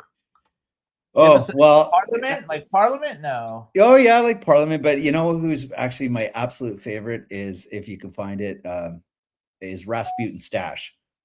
Absolutely freaking love them. They put out, I think, one album in France, and they broke up. And actually, I'm trying to remember, there was some rapper that sampled it not long ago, which kind of broke my heart a little bit, because I'm like, it was kind of like this little hidden gem that not a lot of people knew about. And if you get a chance, I highly, highly recommend it. It's great. Oh, just real quick in the chat room, Stefan wrote that Tommy by The Who is free on YouTube with ads. You can watch it on YouTube with ads. So there you go. You gotta love it. So tell us a little bit about what song did I say we were going to play? Back from the Ashes. Tell us a little bit about the song, because I want people to hear what you. Because last time you were on, people didn't get to hear what you sound like, and you don't sound like anybody. You're very, very. No, I want to hear Ashes Next Door. That one. We can't play that one. We're playing Back from the Ashes. Why can't we play because I didn't load that one up. I loaded this one. Tell me about that. No, this Ashes. No. Back from the Ashes has. Wait, I have to tell you why. Back from the Ashes has a music video, and Ashes Next Door does not. That's why. No. Back from the Ashes doesn't. It doesn't. Just give me the storyline. Oh, Ashes Next Door is a great storyline. So, what? A dead body was burnt next door? Yeah. Well, so what happened? I was living in this place, and there was this woman living next door to me. She was in her 70s, and she was a raging alcoholic, and she was she was on 30 mils of methadone, and she would always say to me, "Ray, I'm down to 30 mils." I'm like, and you got to understand, I knew her for a very, very long time. And so years and years gone by, but she was always coming down to 30 mils. And, her car would be in the underground, brand new car with the doors wide open, car running, and she'd just wander off, or hit things in the underground. And I mean, I loved her to pieces. She was an old stripper from back in the day. And I tried to take her once to an AA meeting, and quote unquote, she just looked at me. She goes, "Fuck, Ray, this shit isn't for me. I'm good." So you can get where I'm going with this whole movie here. And so anyway, it was a Saturday morning, and I always go to the gym at the same time. On a Saturday, I usually like to go at 10 in the morning. But for whatever reason, I was feeling lazy. I wasn't into it. And I never wear my shoes in my apartment. But that day, for whatever freaking reason, I'm wearing my shoes. I'm just sitting on the couch. I'm playing my guitar. And all of a sudden, the fire alarm starts going off. And I'm like, well, this fucking assholes. I'm like, it's Saturday. They'd always test the fire alarms at stupid times, right? So I didn't think anything of it, right? And a couple doors down, there's a buddy of mine. He's a steroid monkey there. And I'm just playing away. And it's, all of a sudden, it gets a banging on the door. And it's like, Ray. And I open it. I'm like, what the fuck's your problem, right? And he's all, the fucking building's on fire. We gotta go. And he grabs me. And I look in the hallway. And it's like, it was like an episode of Backdraft. It was just like, the whole freaking hallway's engulfed in flames, right? Oh, and wow. He grabs me by the chest. And he's like, we gotta go. And we start running down the hallway and down the stairs. And then we're halfway down the stairs. And I'm like, son of a bitch, my guitars. So I run back in, and I managed to grab my number 1 and my number 2 guitar. And here we are standing on the street. The building's, it's an old building, so it lit up like a Christmas tree, very quickly. And what happened is that woman there, she fell asleep with a dart in her mouth because she was shit-faced already at 10 a.m. And she had one of those breathing apparatuses, And I guess with the fire and that, it lit up like a rocket, and it blasted right through the fucking wall. It was a sight to behold. And I'm grateful for the fire department. I'm surprised how quickly they got there. But anyway, short story long is they brought in the fire truck, they put up the ladder, they yoink her out of there, get her out on a stretcher. And here's this woman in her 70s, and she's butt frickin' naked and not a hair left on her body, right? And me being the fool that I am, curiosity kills the cat. So I'm like, I go up to to the stretcher, you know, like holy shit, like, and she's smoking like a fucking hot dog that just came out of the fire, you know what I mean? And yeah. And so I get about like, I don't know, maybe 4 feet from her, right? And I lean in and I'm like, what the fuck, right? I'm looking, and all of a sudden she's like, and she gets up like, holy shit. And I must have jumped, I'm not kidding you, 20 feet in the fucking air. Like it scared the living shit out of me. Anyway, they brought a helicopter down because she's so burnt to a crisp. They got to get her off to there's a pretty big hospital where I live, but I guess one it's a little more specialized for this kind of stuff. To bring the helicopter down, and of course she never got on the helicopter. She died before they got on the helicopter there. And so, short story long is I wrote a song about it. That's what the song's about. I think it's cool. So as she's shit. the ashes So she's next the door. ashes next She's door. the ashes next door. The Yeah. story is great. Well, so then they offered me to come back and live in that building, and it took 2 years to fix up that building. And I went by there at about 7 o'clock at night, and I looked up at the window, and I'm like, not a fucking chance, because that woman's still in there. She's in there, and I could see her, and she would always come knocking on my door, and she'd always blame everyone. The whole world's at fault, right? It's never her. So I know that if I moved in there, I would never sleep a wink because this bitch would be knocking on my door all the time. You know what they fucking did now? I'm like, it's that kind of thing. So I'm like, nah, I'm good. Actually, when you go looking for a place to live, yeah, when you go looking for a place to live, do you like check it out to see if it's got like psychic shit that's gonna freak you out living there? 100%. So I moved into this new building. This is where it gets really messed up. So I move in this new building. It's brand new, right? I'm like, it's not like a year old, right? I'm like, perfect. There's no bad mojo here, right? I went through it pretty clear before I went in. I move into the place. I'm living here 2 months, guys. 2 freaking months. And it's a Saturday, and I don't know what the hell's wrong with me. Again, I'm just moping around the house. I'm not doing anything, And I got these big windows, like, so I don't know how I missed this. I have no idea. And this is a sad story. I'm not saying this to be funny. It's kind of sad, but like, this was 2 weeks ago. The woman 3 floors above me, decided she wanted to learn how to fly and jumped out of the window. Shit. Yeah. And so, of course, when this happened, the first, I called up my mom to tell her what happened. And she says, what the fuck is with you? Everywhere you move, women like to kill themselves. So I'm like, I don't know, man. If you're a little older and you're a woman, you shouldn't live in a building with me. I think that's not in your best interest. I think that's hilarious, though. It's not hilarious, but it is hilarious. You know what I mean? Yeah. So wait, there's comedy and tragedy. That's right. There's comedy. Yes. So so Back from the Ashes? Give us a quick synopsis of it, because we're gonna play that one. Okay, so Back from the Ashes is I'm in recovery. I got 17 years clean and sober, and I've thank you, but that's not my doing. I mean, it's all the wonderful, amazing, supportive people around me that's kind of helped me through all that. You know what I mean? I couldn't have done just it tell on my the own. people out there how much better it is to be sober, that being high is not the answer. Tell people, because I'm sure there are people that are listening to this show right now who have addiction. Oh yeah, it's all I can tell you is I'd take a bullet at this point. I'd take a bullet in the head before I ever touched anything ever again. Good for you. It's it always starts off fun, but it sure doesn't end that way, and in the everything that comes along with it, the self-abuse, the negative self-thinking, you know what I mean? And it's like, I don't know an addict or an alcoholic that hasn't had some tragedy in their life, you know what I mean? And all you're doing is trying to put a Band-Aid on a big fucking gaping wound.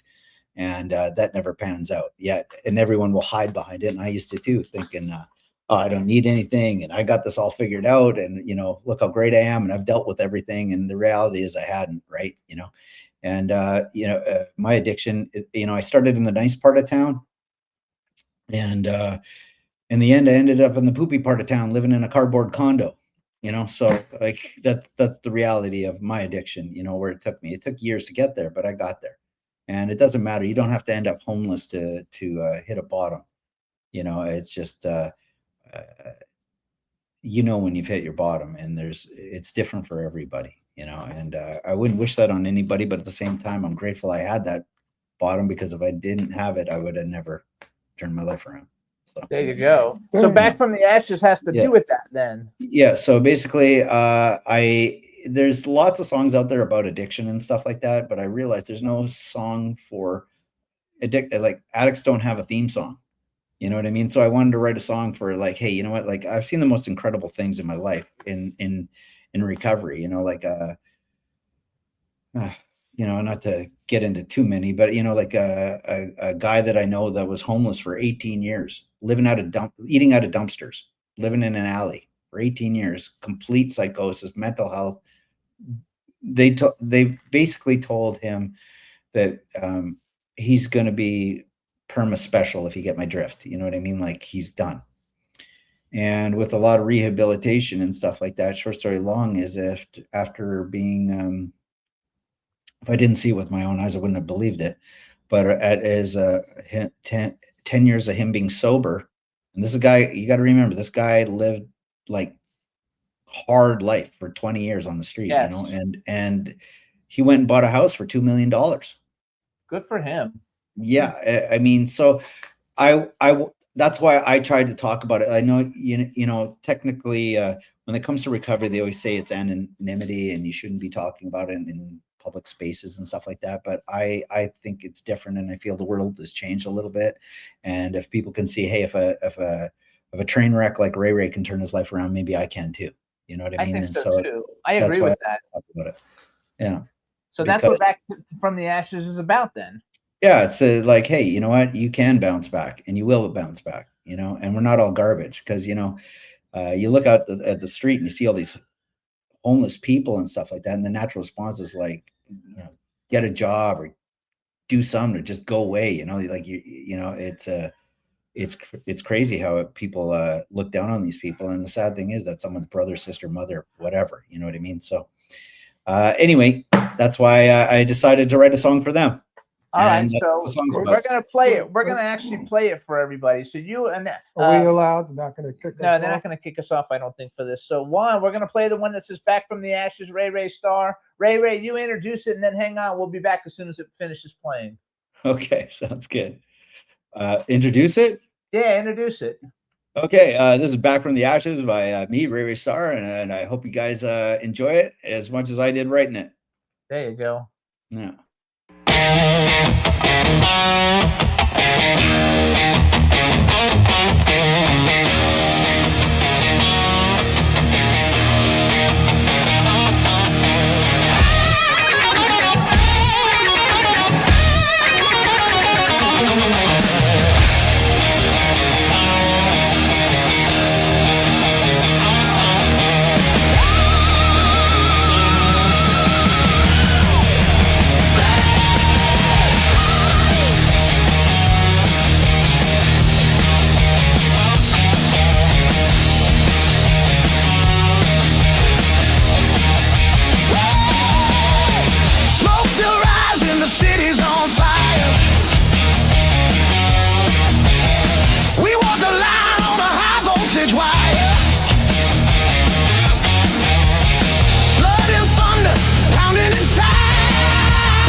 Yay! So Whoa. that's back from the ashes. The guitar work is sick. How come you Thank don't you. have a video? I thought I had a video. I thought I sent the wrong thing. I think.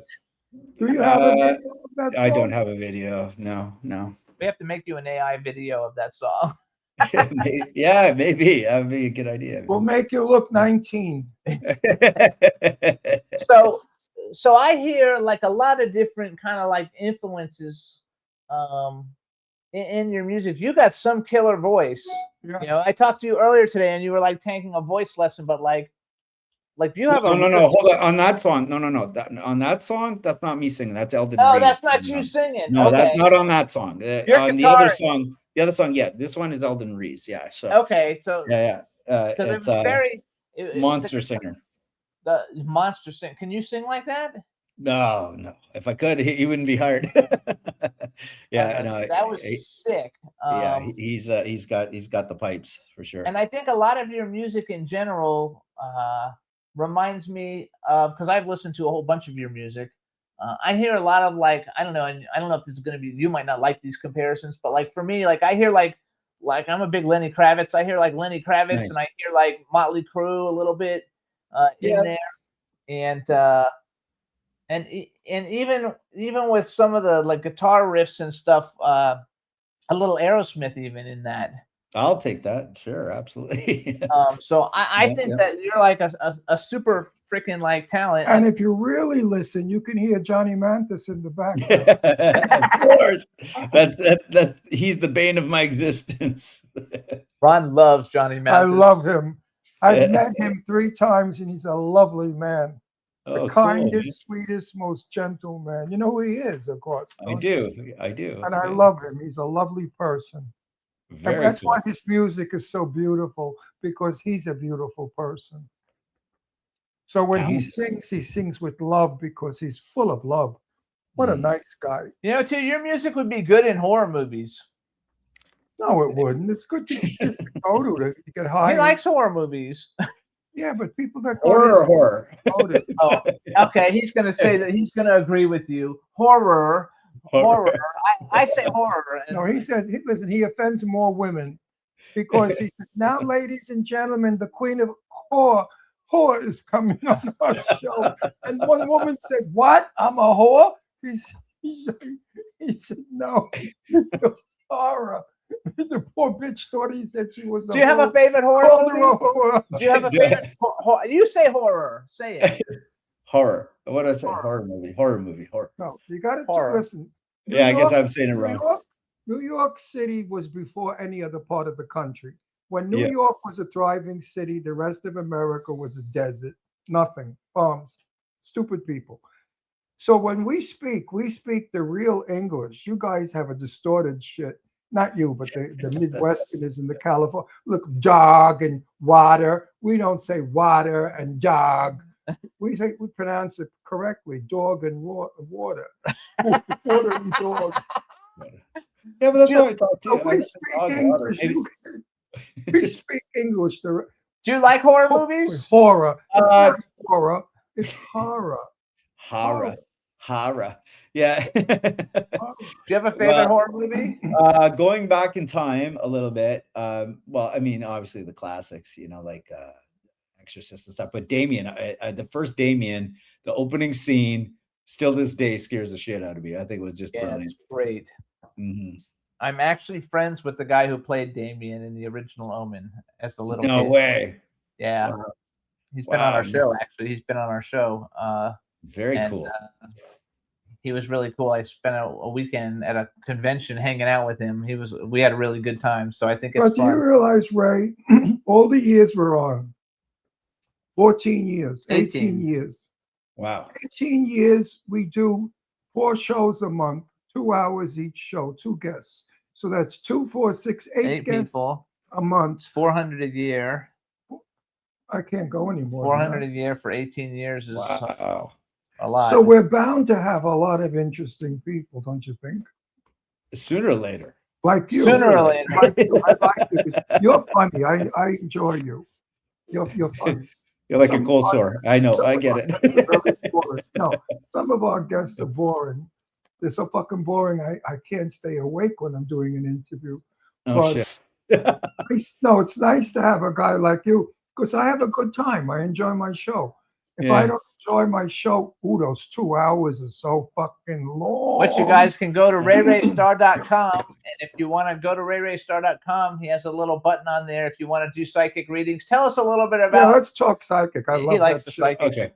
So Yeah. tell us a little bit about it first of all. Like, what are they? They can go to your website and they can contact you. And, Yep, and book me for a reading. Half an hour reading or whatever you need there. And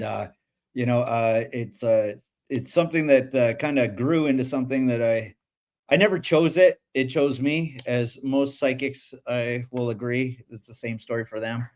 We all had experiences. At least for me, actually, no, that's not for most people I know. It happened when they were young. Certain things would start happening and seeing things and what have you. And like in my story, I didn't know how to control it, and it made me batshit crazy. To be quite honest with you, for quite a while, I couldn't go into packed areas when I was a kid and stuff like that. They thought I had anxiety and stuff, but in the fact of reality was I was hearing everybody's freaking voices, their thoughts, and it was driving me bananas. You know what I mean?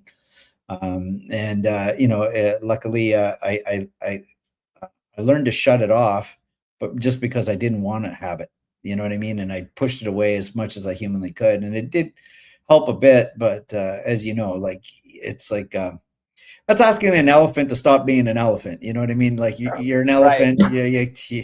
That's a good analogy. But Actually, I don't call psychic because that word scares people. I say intuition. We Okay. all have intuition, and that's what being psychic is having intuition.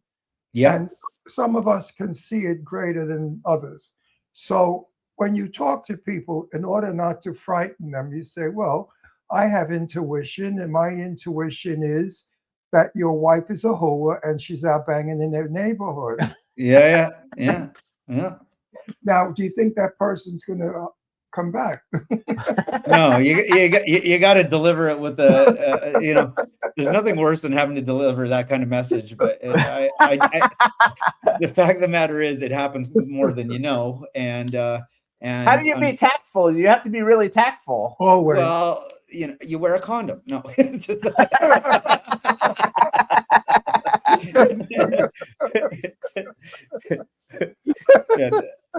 No, you always try to see the positive side of things too, right? Just my own story there for a second, with my place burning down, writing that song, and now things are happening with that song. That would have never happened if I didn't lose all my shit and have my place burnt down. You know what I mean? So it's like, there's a reason everything happens, right? When someone's taken out of your life, I believe the universe is taking out the trash for you. You know what I mean? Because you can't see it yourself. So, there's always a positive to every negative, no matter how bad the negative is, right?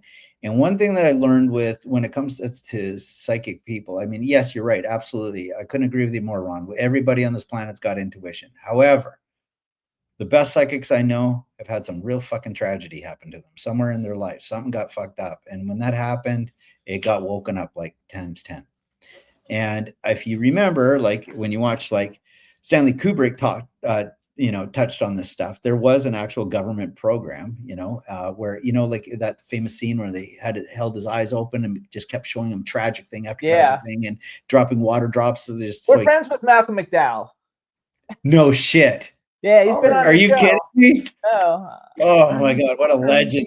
We saw him socially at an event. Yeah, we've seen. Come on, man. When I was a clothing designer, I dressed him a bunch of times and stuff. So we're really, He's and I'm a good nice friends with guy. his manager. Yeah, so he's the coolest guy ever. Matter of fact, that's so I have in cool, my man. collection. Very nice. I have a head of the Malcolm McDowell's character in A Clockwork Orange. It's a ceramic head. No, not just like it's like a little statue of his head. And Malcolm McDowell autographed it for me and gave it to me as a gift. Oh, and I also have that's awesome, man. What's the guy's name in the movie? I forgot. Anyway, I have patches like that you would sew on jackets and stuff of his character. That's brilliant. Someplace, I don't know where, but yeah. So we know Malcolm McDowell, and Clockwork Orange is like one of the greatest films ever. 100%. That is number one in my life. That you can't go any higher. That's a perfect film to me. You know. Oh, that's awesome. I also I have. remember when that movie came out, everybody went to see it, and they thought it was the most outrageously stupid, makes no sense. They said I loved it was just crazy shit, and now it's a cult film and it's a classic. And and they've done other movies so like ahead of that. its time. There's another movie that's got Katie Holmes and James Marsworth and stuff. I forgot the name of it now, but they do the same thing. It's basically like a Clockwork Orange, where they try to get all the bad kids, to do that. They do that with the eyes. It's a really good movie. I have to think of the name of it, but I think A Clockwork Orange though is one of the greatest movies ever. It's so cool. I think the people were upset with the fact that the costumes had a cup with the crotches. If we know that he's going to be an event that we go to, I'll invite you. People just thought that was disgusting and whatever. Back in those days, everybody was a prude. I'm talking. Yeah, but didn't they also didn't Deep Throat come out around that time too? So. Yeah, that's true. Wow. Disturbing Behavior. It's called Disturbing Behavior. Okay, I'm writing that down. You got to watch it. It's a really cool movie. I need something new to watch. Yeah, it's a really good one. Disturbing Behavior, and it's basically, it's a really good movie. You'll like it. It's not as good as A Clockwork Orange because that's a classic. I even have several. Alex, his name is Alex in the movie. Alex, that's exactly. I have several one of a kind action figures of him. From it. Very cool, man. So that's like my shit. But we have 2 minutes left. So you guys, this is Ray Star. Follow him on Instagram at Ray Star with the number 1. RayStar.com if you want to get a reading or listen to his music. He's also got merchandise and T-shirts and all kinds of stuff that you can get from there. Put out good vibes so he can win a Josie Award, you guys, for Rock Artist Song of the Year for Ashes Next Door. And buy Ashes Next Door. And yes, and buy don't highway robbery it. Buy it. There you go. Buy it. And you got 1 minute. Anything else you want to add to it that we should? Yeah, just real quick. I'm a proud supporter of Music Cares. So of course, any of the proceeds that go, if you go and buy some merch there's obviously Ray Star merch, but there's also recovery merch as well. And the proceeds, part of the proceeds goes towards Music Cares because they have great programs to help addicts get off the street and stuff like that. For musicians, no questions asked, they just pay for it. So it's something I really get behind. So go get yourself some cool merch, help yourself look cool, and make a difference. So there you go. I love it. Hey Ray, come back again. Thanks, man. I will for sure, guys. Thank you so much, Ray. Good luck with everything. We'll talk to you soon, everybody. Thanks for tuning in to the Jimmy Star Show with Ron Russell. We'll see you guys next week. Bye, everybody. Bye, everybody. Have a good night. This is MC Alfred and Ozzy Star. I'm just chilling, Jimmy Star, yo, sitting down and designing. Where every man in my thinking, what are we gonna be wearing? Yo, I'm a Liverpool MC, you can't test me. Big up the girls inside the party. Let's get down to crazy Jimmy. Big up myself and known as Alfred, the one and only, the Turkish MC. Always love the clothes of Jimmy. Bitch, I'm your one I wanna be. Jimmy Star, new celebrity. We'll take you out.